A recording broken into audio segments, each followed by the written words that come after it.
Hello everyone, I'm the Normal Exile, and in today's video we are going to be talking about my Week 4 update, our future plans going into the second half basically of the new league, and how far we've gotten on our current character. So let's get into it. Alright, so here we are on Hollow Fist of the Forest. We are a level 89 Chieftain, and we've got some pretty cool stuff going on for this character. So we'll just go ahead and start with the gear here. The first and most important thing is Astramentus.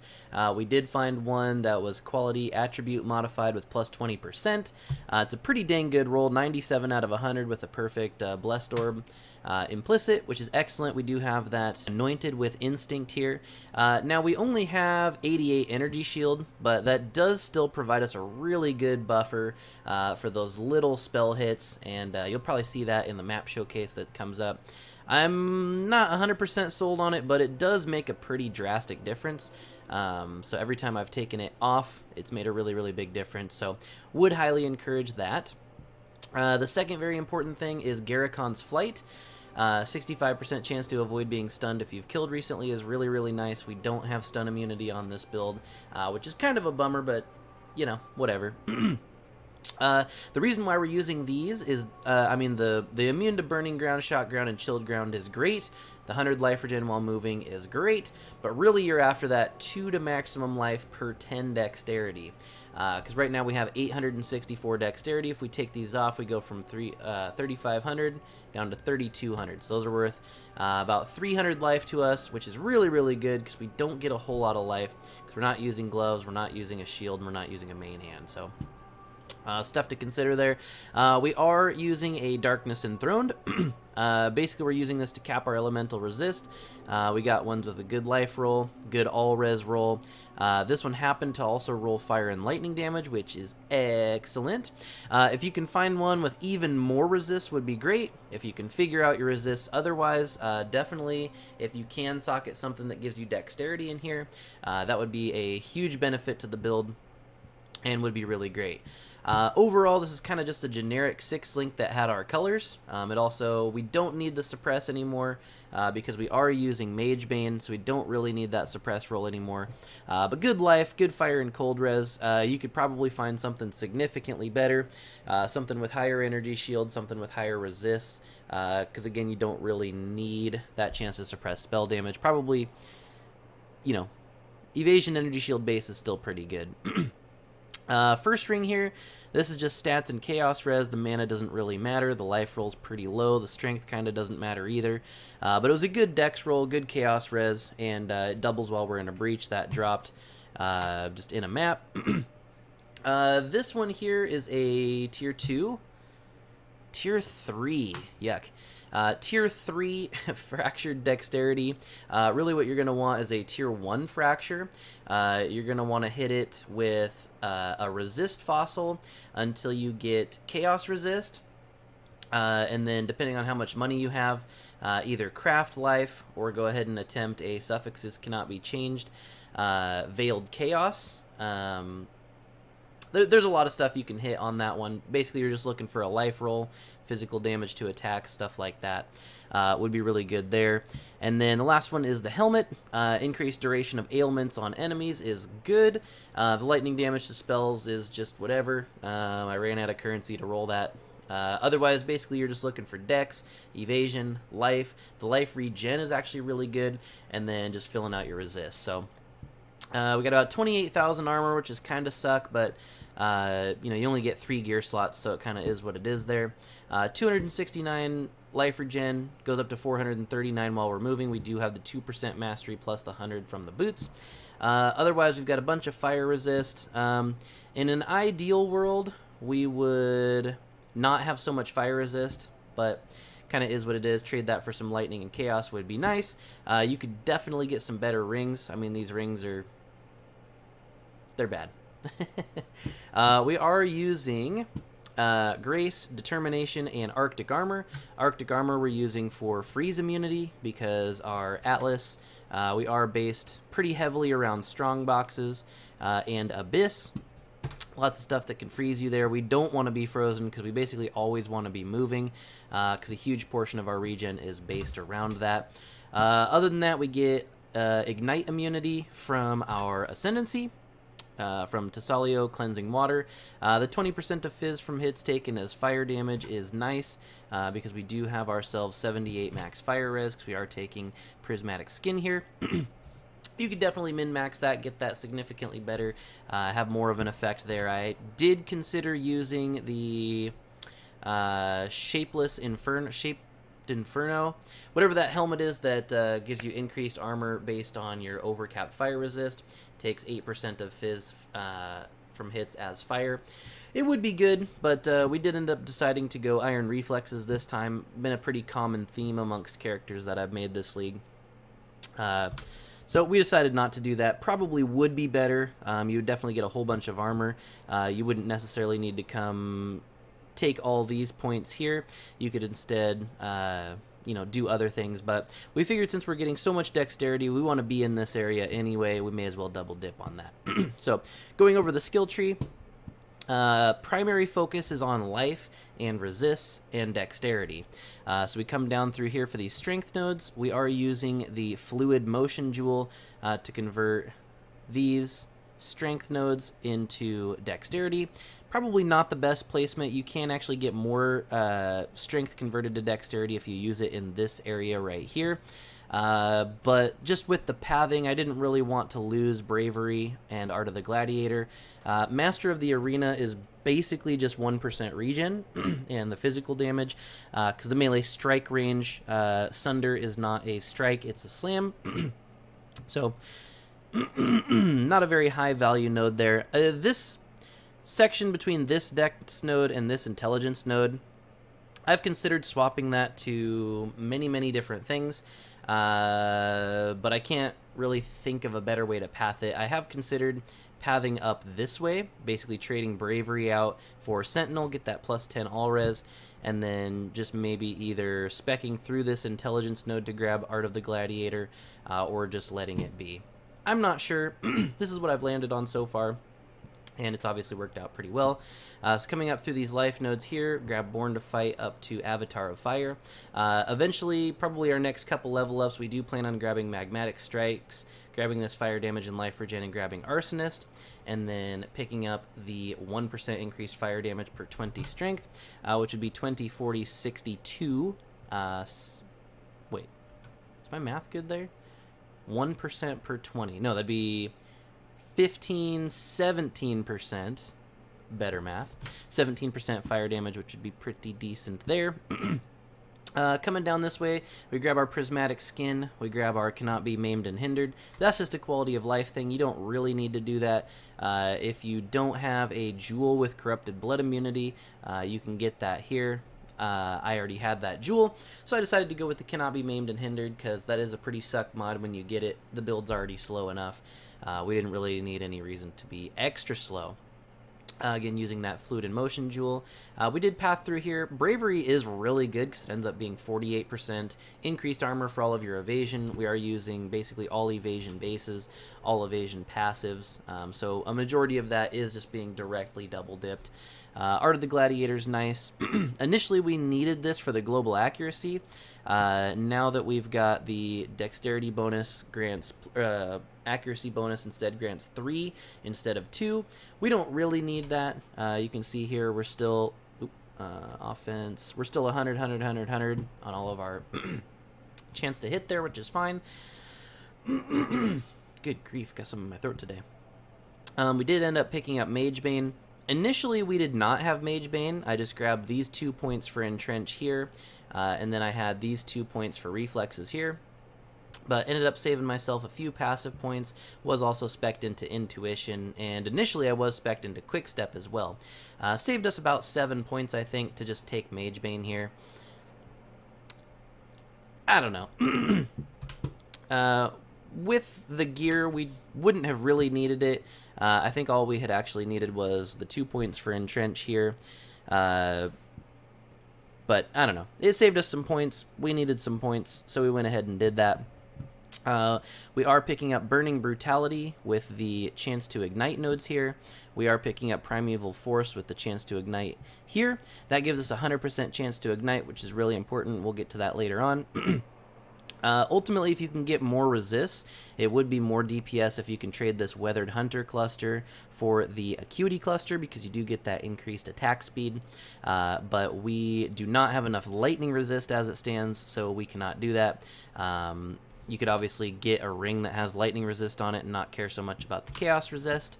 Just craft like a, lightning and chaos resist would be perfectly fine there. As I mentioned earlier, we do have this jewel with Corrupted Blood cannot be inflicted on you. I just grabbed something with Dexterity. The armor happened to be there. I bought this for like 2 chaos, dirt cheap, and it was really nice. We were able to use that since level 26.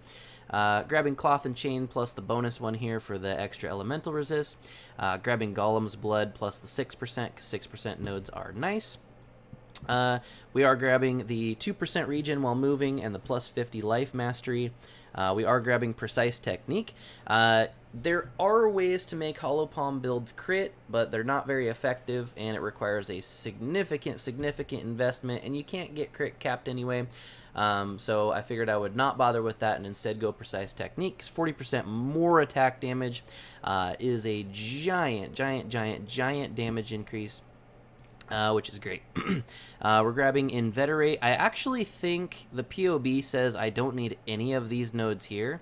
So in theory, if you truly wanted to, you could spec entirely out of Inveterate, lose the plus 3%. Extra damage mitigation there. You could trade these 2 in the mastery for these 2 in the mastery, and then you could spec out of these 3 points, these 4 points, and then you could spec out of these 3 travel nodes. That would give you a lot of extra points, but frankly I didn't know what else I would even put the skill points into, so I haven't done that yet. You know, you could probably grab like Graceful Assault would be kind of cool. Grab this 1 point here for phasing, which would be cool. And then I'm sure you could find something. I have considered getting Rampart, because that's 40 plus 30, which is 70% increased damage while you're fortified, which is all the time because we have Fortify linked in. And then you could either get the plus 3 max fortification, which would be nice, or you could get the 10% reduced damage over time taken while you have at least 20 fortification, which would also be nice. But it just kind of depends what you want to do there. There's lots of flexibility in that regard. I happened to do this because I actually need the 12% all res, because otherwise we wouldn't cap our lightning resist, and I figured if I'm already going to be up here, might as well do that. Now, I know you're all looking at this large cluster jewel, and you're imagining in your mind, why does he have this large cluster jewel with 2 medium jewels with 2 small jewels? Well, do I have a story for you? So it all started when I was looking at large cluster jewels for increased damage while dual wielding. And I saw this node called Devastator. And Devastator is basically increased damage with ailments, and when you kill enemies, they have a 15% chance to explode, dealing 1/10 of their life as physical damage. Now, initially, I was like, oh man, that's really awesome. I looked up on Craft of Exile. It was like, oh yeah, it only takes a couple hundred alts to land this. That would be a cool addition to the build, because the clear is kind of subpar. The damage is really good, but the clear is a bit subpar. So I was like, oh, that would help us out. It ended up taking almost 1,000 alts to roll this. I did make several attempts with a Jagged, Pristine, and a Dense Fossil. Made about 7 attempts there. It said it was about 13 attempts per chance to hit on Craft of Exile, but I did not hit it, and I nearly gave up. I was super close to giving up, but ultimately I did decide to keep going. I rolled it on my second to last alteration. And then we went ahead and so we landed on Devastator plus the attack speed. I went ahead and regaled on the life, and then I was able to Exalt Slam for the fire resist. In a perfect world, the 1% increased attack speed, you would much rather that be either Dexterity, which would be the #1 choice, or Chaos Resist, which would be great. In my case, the fire resist is kind of suck. I'd prefer that to be lightning resist, but you know, get what you can there. For our 2 medium cluster jewels, we're using a burning damage cluster jewel with Fan the Flames. Again, that's helping out our clear. The ignite damage is very substantial in this build, especially if you get your Fist of War and your Tahoa's Chosen at the same time. Those hit for a ton of damage, and you don't ignite off of both of them because they're not 3 in 1, which initially is what I thought. Not quite the case. Generally, your Tahoa's is going to be the highest damage, but sometimes your Fist of War, if it rolls good, will be the highest damage there. So we're using increased burning damage with Fan the Flames. I got life and life regen, which isn't great, but I ran out of alts to roll that. Again, in a perfect world, you'd want dexterity on that and some sort of resist. The life rolls kind of suck. And then, of course, we've got our 1 with nothing there. On the other side, we're basically just using this for life, armor, and dex. You could use pretty much any medium cluster jewel that you wanted. We chose area damage because I was hoping to land on the life and AoE. I think it's Towering Threat, but we never ended up landing on that, so I just took what I could get. Not a big deal. And then we are using the armor cluster with life and chaos resist and uncompromising. Now we do need that was weird. Why is that messed up? Now we do need the mana reservation efficiency here. I would probably suggest just rolling a 3 passive reservation cluster. In that case, I don't think you actually need the uncompromising node. You could use that prefix for something better. Probably evasion if you can land it, or something to that effect. But it worked out good. Life, chaos res, armor, all stuff that we can use, which is great. So that covers the gear. That covers the skill tree. And then as far as the skill gems are concerned, we do have Life Tap linked with Warlord's Mark, Molten Shell, and Mark on Hit. We're using Warlord's Mark 1 for the Life and Mana Leech. We don't really use mana anymore except for our dash, which isn't on a quick enough cooldown to run out of mana anyway. It does also give us a 100% chance to grant an endurance charge when enemies are slain. I think this is either bugged or it's a lie, because there have been many times where I've killed a rare monster that I have confirmed has Warlord's Mark on it, and we do not get a endurance charge. So I'm not sure what that's about. I have a theory that when Tahoa's kills the enemy, you don't get the endurance charge, but I have not specifically tested that.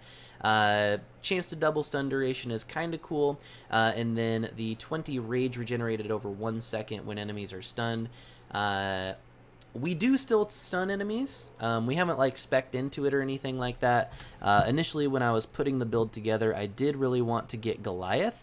20% chance to gain an endurance charge when you stun an enemy with a melee hit, but unfortunately we did not really end up having enough skill points for that, because it would be these 2 points plus these 3 points here, which is 5, and we are running out of points, which I guess if you were to respec all this stuff could be an option there, but we don't really need the endurance charges that bad.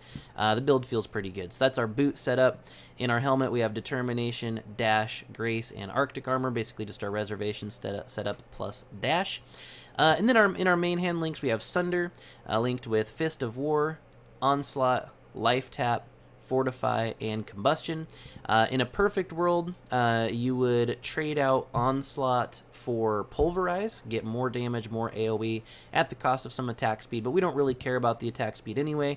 Basically, we want to slam, ignite, blow up all of our enemies, and be on to the next pack. So got a showcase here for you. This is the first red map this character has done. It's a pretty tasty one, 126% quant. The only thing that concerns me is the desecrated ground, because we only have 19% chaos resist, and the cannot leech from monsters, which is a pretty notable recovery for the build. I guess we're stuck with Eater of Worlds, which is fine. Probably not really going to do any of the altars anyway. But let's see how it goes. Now, as I mentioned, the build is not super fast, but you can see, just blow them up, and on to the next. And see you do really great things like completely missing.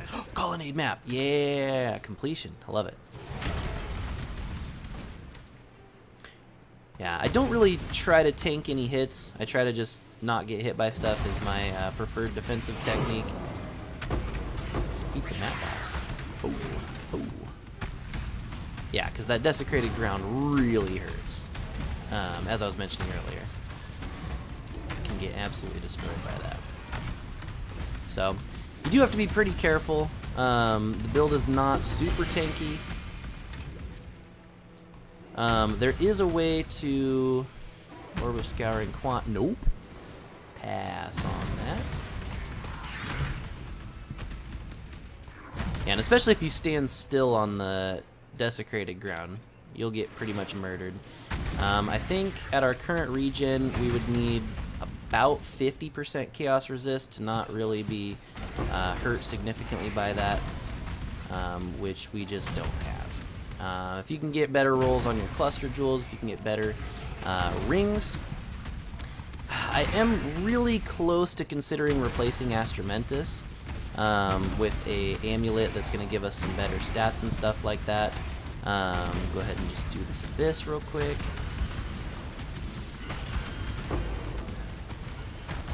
Yeah, you can see the damage in the clear is pretty decent. You do kind of always have to be moving, especially on this Desecrate map. Desecrate map, you will get completely wrecked. I have nearly died like 30 times, just specifically to Desecrated Ground. Like I said, this is the first red map we've done with. Ooh, that was a big hit. Thanks.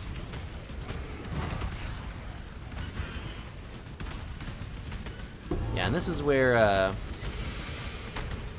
having Pulverize would be better, because you'd get those chunkier ignites, you'd be able to blow up the enemies a bit faster. But, oh nice, that's 3 dragons. I've never had one of those. Oh, we're getting all the loot. Heck yeah. Alright. 2 jewels, let's go. Divine Orb? Basic currency. Nah, we're not worried about that. Alright, let's kill the boss here, and then I won't make you guys sit through the whole map. Let's get away from this desecrated ground over here. Got a little bit of room to play with here. Ooh, nice, over here. Yeah, we got lots of room to play over here.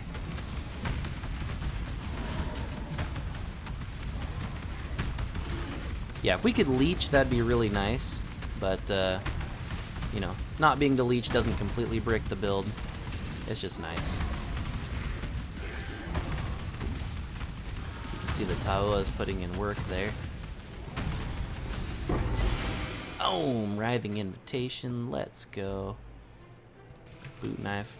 Alright, so that'll be the end of the video for today. Ooh, that gets us, last skill point here. Gets a Sulfite Infusion, which is excellent. I am a Delve enjoyer, have not done Delve for a while. But that's going to be the build. That's the character. If you want to take the build further, now you'd have to have some sort of really good... you'd have to have some really good rings for this. You'd have to have better jewels for this, and you'd probably have to trade out Astramentus. I'm not 100% sure about that, but I'm pretty sure. Or have really... Oh, you could give up on the cluster jewel setup. I don't know if it's worth it. It's a lot of fun for me. But you can get a helmet called Fractal Thoughts. It does give you 15% increased dexterity, and it gives you 2 life per 10 intelligence, which would get more life into the build. I don't know if it would be more than 123 life on the helmet there. Definitely doubt that, but the 15% increased dexterity would probably allow you to push over 1,000 dexterity, which would make the damage pretty insane. So just want to say thank you to everyone who watched this video. Appreciate you guys. If you like this content or if you have any questions, don't forget to like, comment, and subscribe. You can ask any questions down below.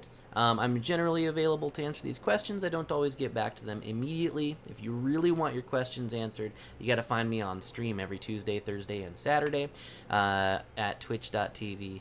/the normal exile. So just want to say thanks again to everybody who watched this, and I will catch you next time. Bye!